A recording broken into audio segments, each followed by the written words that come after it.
ജബ്ബാർ ഹാജി എന്ന മനുഷ്യൻ പ്രതിപക്ഷമില്ലാത്ത മലപ്പുറം ജില്ലയുടെ പ്രസിഡൻ്റായി തിരഞ്ഞെടുക്കപ്പെടുമ്പോൾ എനിക്കുമുണ്ട് ഒരു സന്തോഷം. ആ സന്തോഷം നന്മയുടെ സന്തോഷമാണ്. കാരണം പരിചയപ്പെടുന്നതും പരിചയപ്പെടാൻ കളമൊരുങ്ങിയതും ആദ്യമായി സംസാരിക്കുന്നതുമെല്ലാം അദ്ദേഹവുമായി ഒരു നന്മയുടെ വഴിയിലാണ്. അധികം സംസാരിച്ചിട്ടില്ല, നേരിട്ട് കണ്ടിട്ടുമില്ല. എന്നാൽ അത്രമേൽ അധികമല്ലെങ്കിലും ചില നിലപാടുകളുടെ, ചില വിഷയങ്ങളുടെ, ചില താല്പര്യങ്ങളുടെ അടിസ്ഥാനത്തിൽ വളരെ വേഗത്തിൽ മനുഷ്യരെ നമുക്ക് തിരിച്ചറിയാൻ കഴിയും എന്നത് ഒരു പ്രത്യേകതയാണ്. കഴിഞ്ഞ മാർച്ചിൽ, അതായത് 2024 അദ്ദേഹം എനിക്ക് ആദ്യമായി അയക്കുന്ന ഒരു card Shihab Thangal memorial dialysis സെൻ്ററിൻ്റെ ഒരു കാർഡാണ്. അവിടെ നടക്കുന്ന സേവന പ്രവർത്തനങ്ങളുടെ അല്ലെങ്കിൽ ഉള്ളടക്കമടങ്ങിയ ഒരു ചെറിയ വീഡിയോ ക്ലിപ്പ്. ഞാനത് അന്ന് ഇട്ടിരുന്നില്ല. ഇടാതിരുന്നത് ബോധപൂർവമല്ല, മറ്റെന്തൊക്കെയോ വീഡിയോകളുടെ തിരക്കോ സംഭവങ്ങളുടെ തിരക്ക് കൊണ്ട് അങ്ങനെ മുങ്ങിപ്പോയതാണ്. ഏതായാലും നിയുക്ത മലപ്പുറം ജില്ലാ പഞ്ചായത്ത് പ്രസിഡന്റ് ജബ്ബാർ ഹാജി അന്ന് അയച്ചു തന്ന ആദ്യത്തെ കാർഡ് ഇപ്പോഴിന്ന് കാണിക്കാം.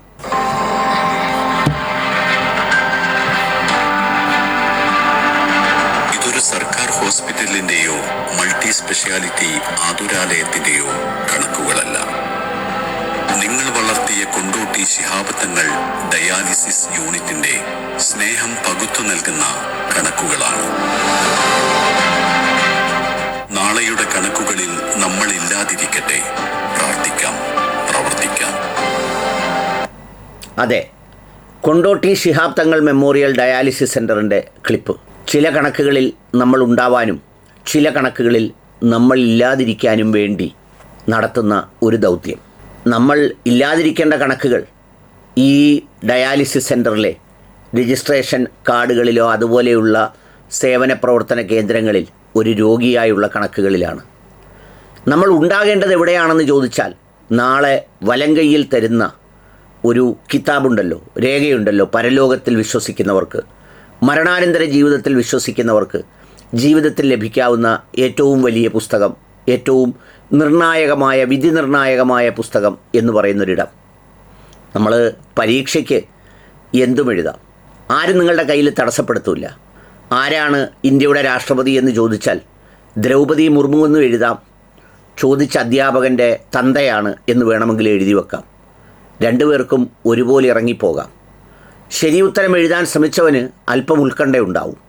എന്നാൽ ബോധപൂർവം തെറ്റെഴുതിയവന് ഒരു ഉത്കണ്ഠയുടെയും ആവശ്യമില്ല. അവൻ ചിരിച്ച് കളിച്ചുല്ലസിച്ചായിരിക്കും അവിടെ നിന്ന് ഇറങ്ങുക. എന്നാൽ അവസാനം വിലയിരുത്തുന്ന സമയമുണ്ടല്ലോ, അപ്പോഴാണ് ശരിതെറ്റുകൾക്ക് മാർക്കിടുന്നത്. അപ്പോൾ മാർക്ക് കിട്ടുന്ന ഉത്തരമായി ഉൾപ്പെടേണ്ട ഒരു സേവനത്തിൻ്റെ ഒരു ദൃശ്യമാണ് അദ്ദേഹം എനിക്ക് അയച്ചു തന്നത്. പിന്നീട് അദ്ദേഹത്തെ ഞാൻ കേൾക്കുന്നതും അറിയുന്നതുമെല്ലാം തിരഞ്ഞെടുപ്പ് കാലത്താണ്. ഇതിനിടയിലൊന്നും സംസാരിച്ചിട്ടേയില്ല. തിരഞ്ഞെടുപ്പ് കാലത്ത് അദ്ദേഹത്തിനെ വീഴ്ത്തിയേ മതിയാവൂ എന്നാഗ്രഹിച്ച് വളരെ കഠിനമായി പണിയെടുത്ത, ഒപ്പം നിൽക്കേണ്ടവരിൽ ചിലരുടെ അഭ്യാസങ്ങൾ, അവരുടെ പ്രവർത്തനങ്ങൾ, അത്തരം അഭ്യാസങ്ങളെയൊക്കെ മറികടന്നാണ് ജനം വിജയമുദ്ര നൽകി അദ്ദേഹത്തെ വിജയിപ്പിച്ചത്. അതും പ്രതിപക്ഷമില്ലാത്ത ഏകപക്ഷീയമായ ഒരു ജനസഭയിലേക്ക്.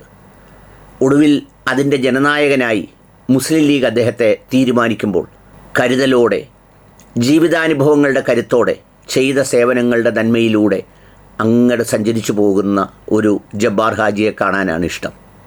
ഒരുപക്ഷെ അദ്ദേഹത്തോട് ഈ നിമിഷം എന്ത് പറയണമെന്ന് ചോദിച്ചാൽ, സത്യപ്രതിജ്ഞാ ചടങ്ങിനെത്തണം എന്നൊക്കെ താല്പര്യം പ്രകടിപ്പിച്ച് അദ്ദേഹം കഴിഞ്ഞ ദിവസം വിളിച്ചിരുന്നു. ഇപ്പോൾ വരാനാകുന്നില്ലെന്നും മറ്റേതെങ്കിലും ഒരു അവസരത്തിൽ ഒരുമിച്ചുണ്ടാകാമെന്നും മറുപടി പറയുകയും ചെയ്തു. എനിക്ക് അദ്ദേഹത്തോട് പറയാനുള്ളത് വളരെ മനോഹരമായ ഒരു ഇംഗ്ലീഷ് പദമാണ്. Let us serve the people, celebrate the life. നമുക്ക് ജനങ്ങളെ സേവിക്കാം, ഏറ്റവും മനോഹരമായി, ഏറ്റവും ഇഷ്ടത്തോടെ, ഏറ്റവും സുതാര്യമായി, ഏറ്റവും സത്യസന്ധമായി. എന്നിട്ട് ജീവിതം നമുക്ക് ആഘോഷമാക്കാം. ആ സേവനത്തിലൂടെ, ആ ചെയ്തികളിലൂടെ, ആ നന്മകളിലൂടെ, ജീവിതകാലത്ത് അദ്ദേഹം തുടർന്നു വന്ന നന്മകളെ, സംവിധാനങ്ങളുടെ, സ്ഥാനമാനങ്ങളുടെ ഒന്നും അകമ്പടിയില്ലാതെ ചെയ്തിരുന്നവയെ സ്ഥാനങ്ങൾ ലഭിക്കുന്നതോടുകൂടി കൂടുതൽ കരുത്തോടെ, കൂടുതൽ സംവിധാനാധിഷ്ഠിതമായി പ്രവർത്തിക്കാൻ അദ്ദേഹത്തിനും ടീമിനും കഴിയട്ടെ എന്ന് ആശംസിക്കുന്നു.